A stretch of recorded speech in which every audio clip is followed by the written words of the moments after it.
I don't feel like I'm an expert on the subject of healing. There was someone on the internet that requested this subject, and it is an important subject in our spiritual approach to life. What I have discovered over the years is when you teach something like healing, there's a temptation to, in order to uphold that teaching or that premise, I guess, there's a tendency to hide the fact when you're not feeling so well, or when you have healing challenges of some kind. And so you teach this, and you're supposed to be able to live it. Otherwise, it doesn't seem all that practical. Charles Fillmore actually taught that he's one of the co-founders of Unity. He and his wife, Myrtle Fillmore. He taught that it was possible to live in the body forever, that the body is actually set up to be immortal. And he actually claimed that he would be the second person to ever accomplish this. He made this announcement in one of his magazine articles, Unity magazine articles, and it created quite a stir, quite a controversy. And of course, he died while he was in his 90s. He extended his life quite a bit through affirmation and so on. But that was the model that I also accepted for many years, that it is possible to regenerate the body to the point where we can stay in it forever. But then I thought that's probably not really true, because there's nothing in the natural universe, including the universe itself, that is immortal. Everything seems to have a lifespan. We know that our attitude can affect our health. It can affect the condition of the body. And so we make this tie into the state of the mind is the state of the body. And if we want to change the state of the body, we change the state of the mind. So we turn to denial and affirmation and prayers for healing and so on. The conclusion I have reached, or I guess the place I have come to with the body, is that it's a temporary vehicle. We're not going to live in this body forever. It was never intended to be lived in forever. And this is my opinion. It doesn't mean that you necessarily have to share it. We all work through this stuff on our own. But if I'm feeling ill, I don't necessarily want to hide that from you, because I'm supposed to be something and I'm not demonstrating that. I have accepted that sometimes the body breaks down, sometimes things happen. I have known many, many people in the healing business, in the spiritual healing business, that are no longer with us. All have passed on. I've had conversations with a couple of people, one was a very big name in our movement. She was getting older, and I was at Unity Village one day, and she invited me to come into her office and talk. And she just expressed the problem she was having, but with the fact that she had gotten older and was not feeling well, had to have a cane to walk, and just was not the picture of health that she had been all of her life. And she said this was a very depressing thing for her to have to face. Her cane, she said, told everybody not to be fooled, that it was really a device she used to beat off the young men. And I told her she didn't hit him too hard, I noticed. But what I felt, there was a sadness for something that was not upheld, a teaching that was not upheld. And so I've decided not to try to uphold that teaching. But what I have come to is that we are, as spiritual beings, as a soul, we are all complete. That our soul has never experienced a moment of ill health in its eternal life. So is it possible to translate that into the physical plane? And I think probably not. There are many people that believe that it is possible. Many scientists believe it's possible. And it's been a theme in the minds of many for a long time. And yet, what I also observe, well, Deepak Chopra's one of them now that talks quite a bit about this, has talked about it through the years. And he's aging just as fast as I am. Although the Adobe, what is that, Photoshop. I think his last picture on most covers of most magazines he was on looked like he was about 30. But that's not real. That's not his body. If you see him out, he is aging just like everybody else. And I appreciate the thought of people trying to teach something like this, because there is a lot of good in it. Especially if we're going through something now, we can turn our thoughts, and I'll talk about this as we go here today. But I don't want to give anyone false hope. And I don't want to give anyone the impression that because you're ill today means you are a spiritual failure. And that's kind of what I was taught. If you are experiencing illness and age, which I'm going to talk about next week, by the way. Somebody asked me to talk about aging, so they go kind of hand in hand. That if you are doing these, in fact, this is what Charles Fillmore taught, if you are aging and experiencing illness and so on, you have bought into a lie, something that is not true. But I have gotten to the point where I'm able to make the distinction that I am a soul that is eternal, but I have a body that is temporal. It's the clothing I'm wearing for a time. And I'm not sure that I want to stay in this body forever. I don't want to leave it necessarily, but I just don't think that's its purpose. There's nothing that we see anywhere on the material plane that stays around forever. I think the closest thing that we have is some species of jellyfish that is able to, it gets to a certain age and then it's able to revert back to its larva stage somehow. And you've probably seen that on some commercials that they relate this jellyfish somehow. I looked it up, and it's a pretty interesting thing, but they still don't know how to translate that or inject that into our system. I don't want to be a jellyfish myself. I don't know. I've tried all my life not to be, but anyway, there is a lot of money put into that whole process of aging and trying to stop it. There's a lot of creams and so forth. But everyone I know ages. You know, I'm supposed to be about 27, but I look a little older than that when I look in the mirror. Charles Fillmore even said that he was going to stop looking in the mirror and stop looking at photographs of himself. Because every time he did, he saw this old man instead of this young man that he knew that he was. And it just seems like that's not something wrong with that. It's a denial of something that's going on. And I don't think we have to do that. I believe my body is mortal, and I think that's okay. I want it to be as absolutely healthy as I know how to keep it right now. But the time comes when we get older and we pass from this plane. And that's not a bad thing. Everything I have read about death is a good thing. It's not a bad thing. It's part of this bigger picture, and we lose sight of that because we're so attached to this physical body. But we all want to feel our best while we're in it, and that's absolutely okay. And so that's where our spiritual principles do come in, that we can begin to apply a perception to where we are. And again, you don't have to share any of these thoughts that are, accept any of these thoughts that I'm sharing with you. I'm just saying where I'm at with it. Maybe somebody is better qualified to get up here and talk about this than I am. But I've been in this work for a long time, and I've seen people conduct entirely a healing message, a healing ministry.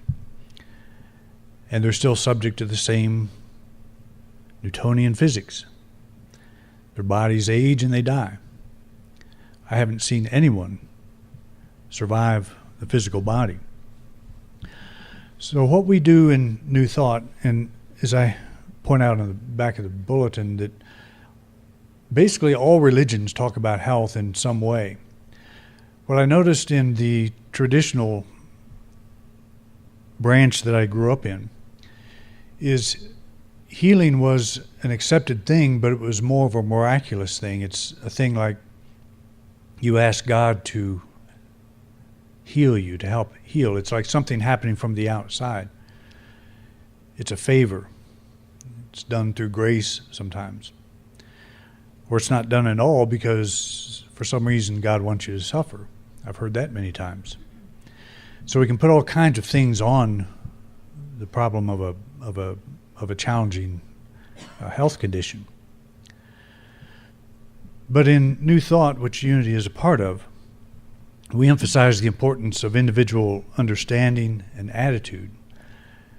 And actually medical science has moved more in this direction also, that stress, they've recognized for years, is a major factor in our disease problems. I know when I was going through the vertigo thing, I was under a lot of stress at that time. We were having a big church issue.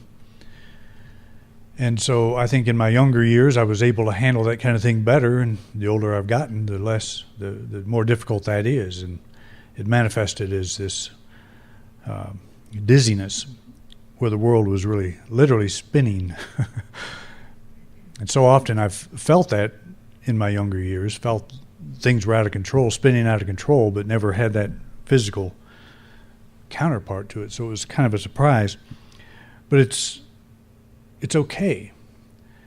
And one of the things that I used, I guess, to work through that was it is okay. I looked for reasons why I was not able to handle this kind of stress better than as I was able to in the past.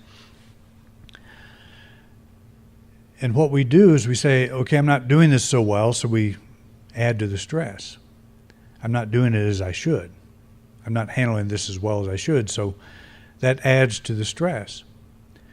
It's a lot easier to say, this is where I am, this is the condition I'm dealing with here, and it's okay. I don't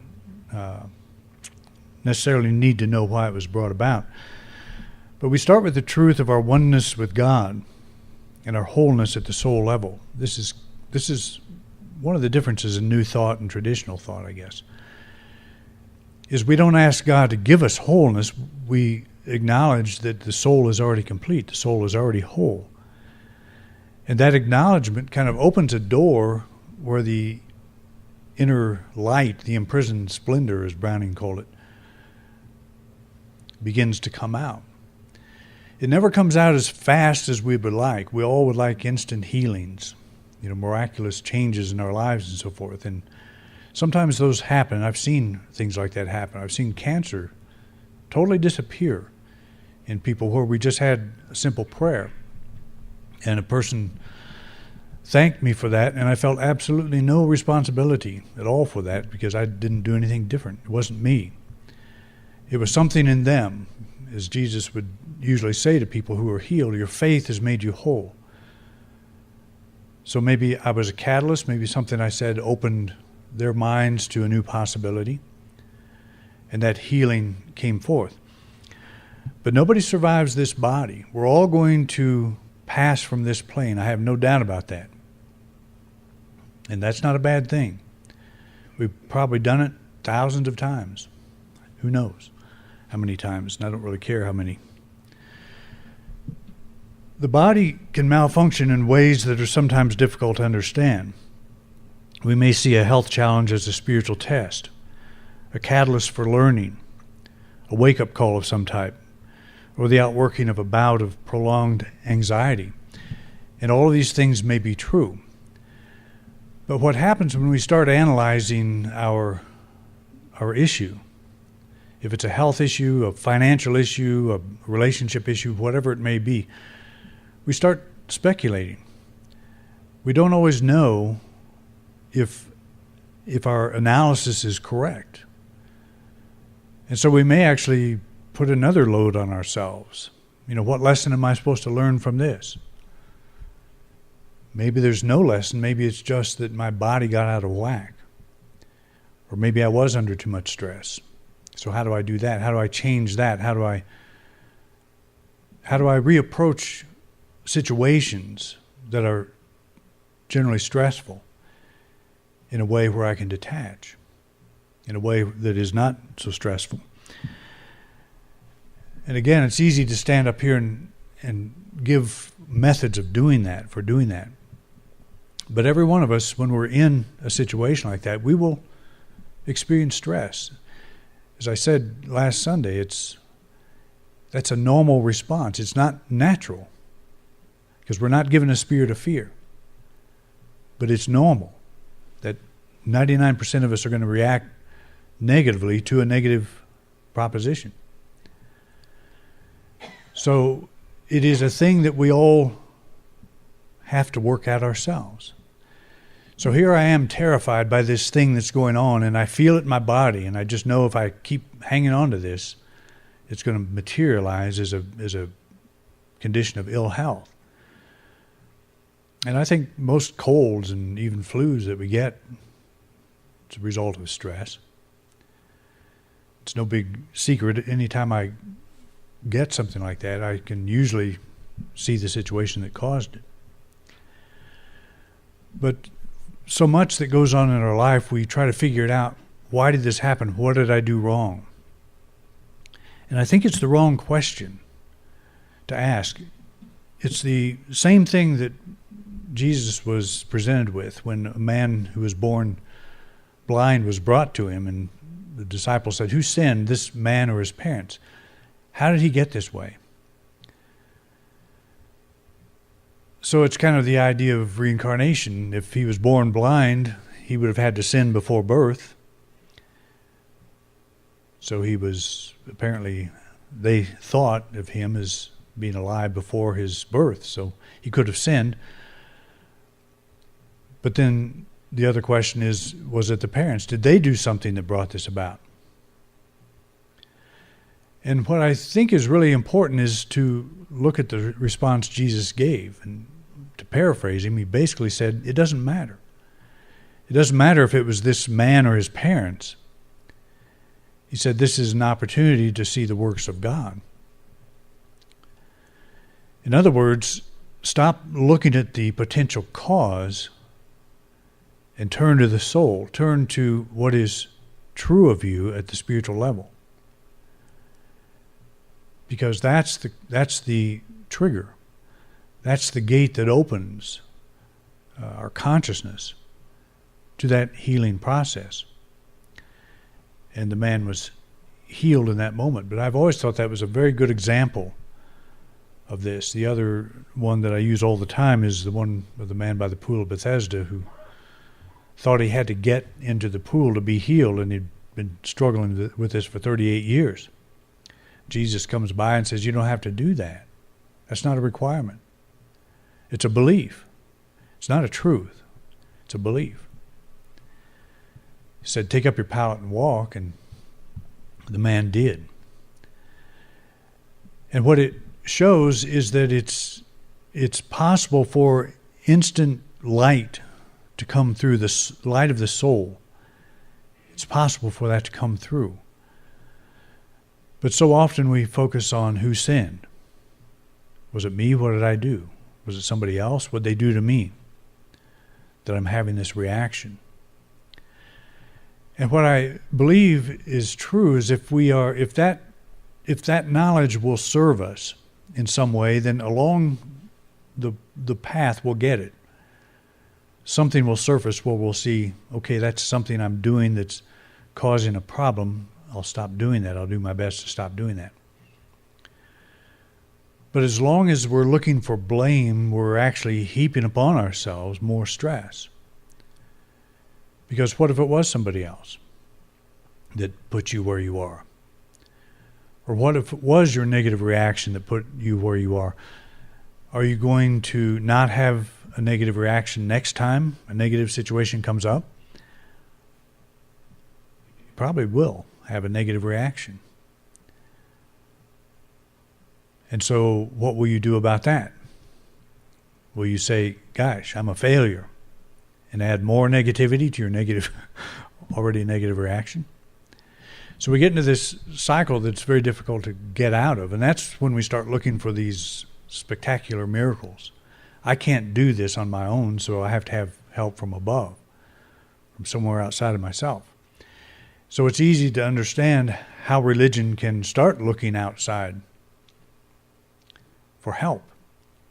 It's easy to understand why we put God up in the sky rather than within. If God's within, why am I not whole all the time? And the answer is that my body is a temporary garment. There's a lot of moving parts in this body.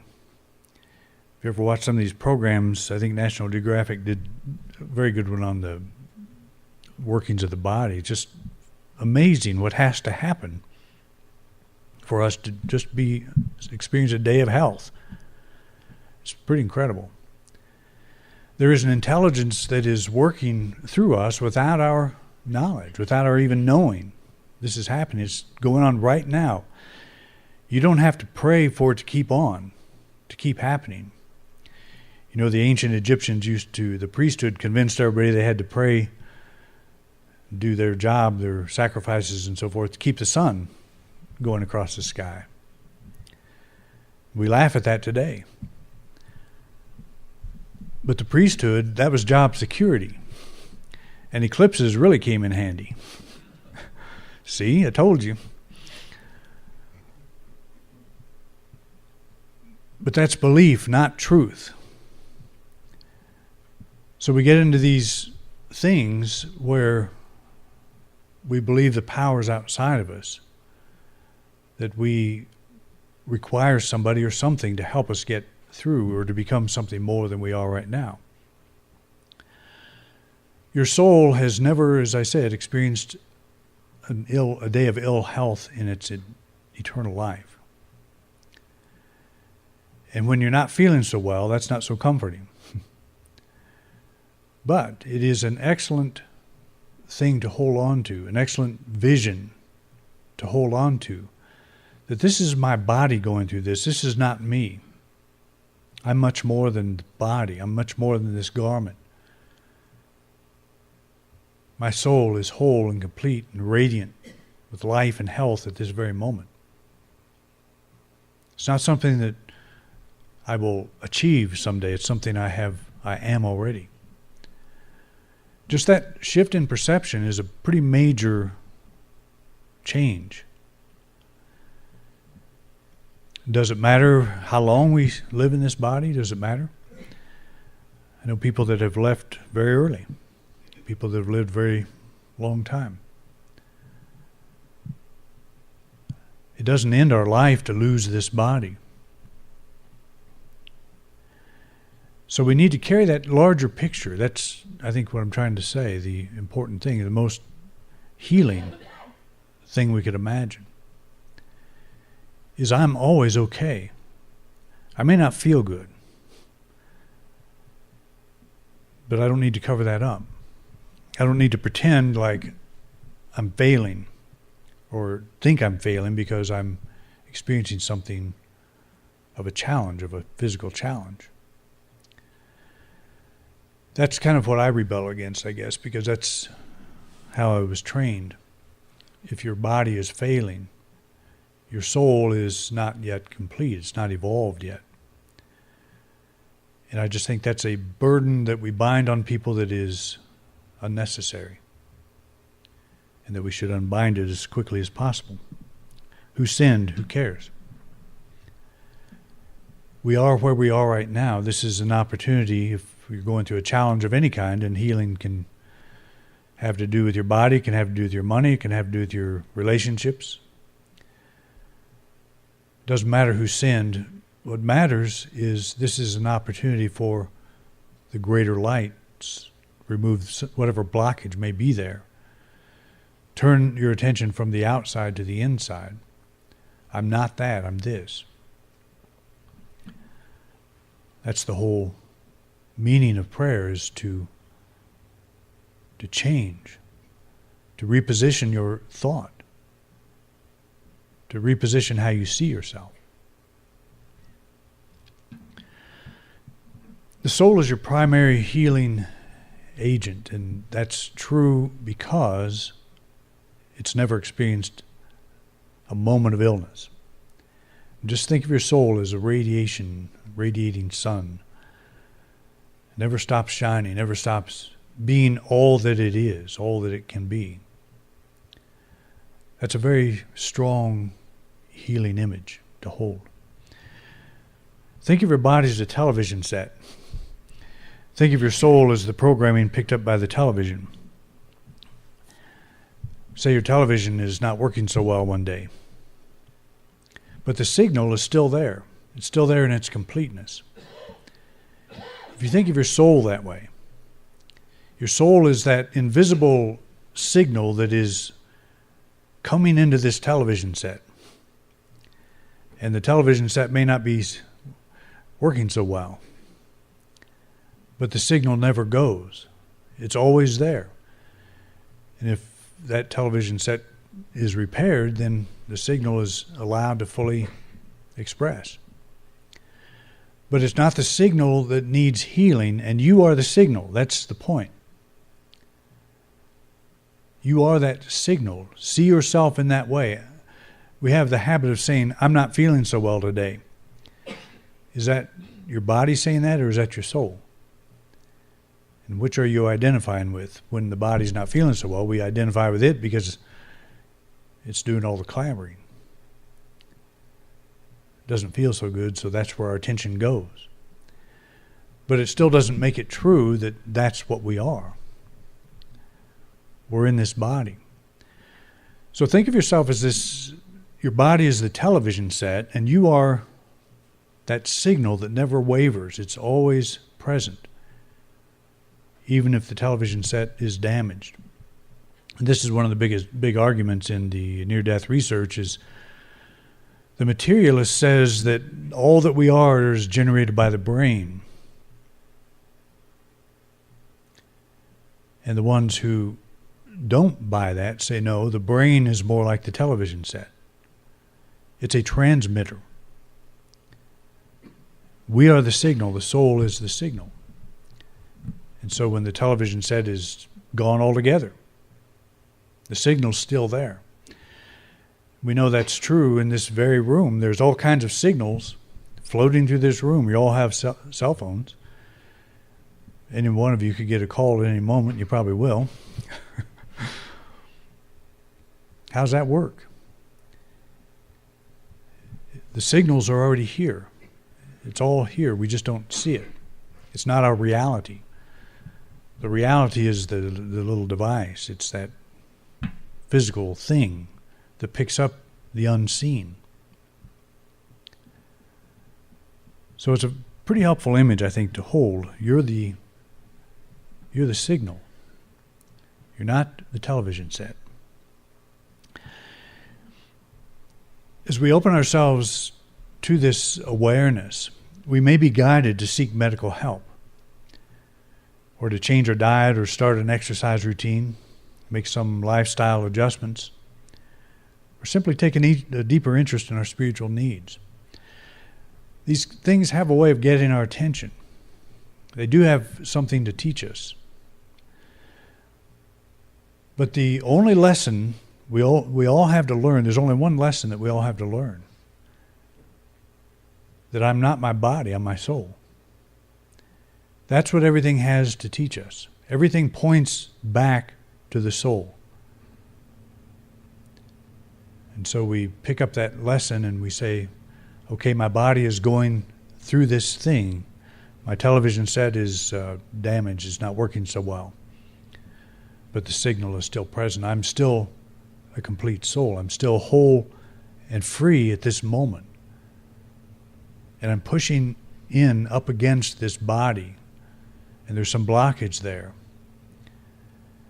And part of the releasing of that blockage is to say, I'm not that blockage. I'm not that body. I'm the thing doing the pushing.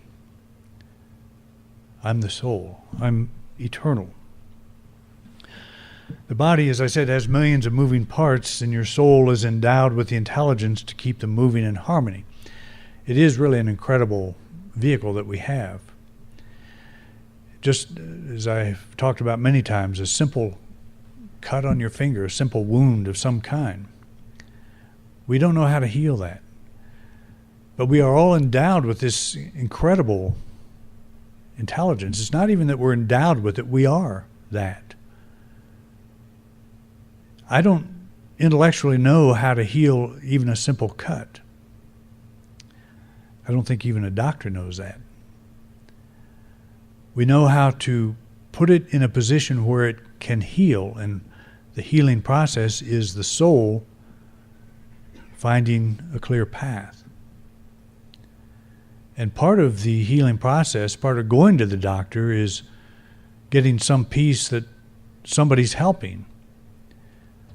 And that helps us put aside some of the fears we might have.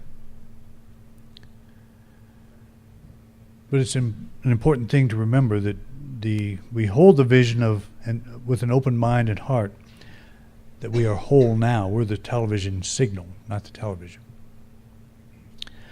Okay, so next week it's truth about aging.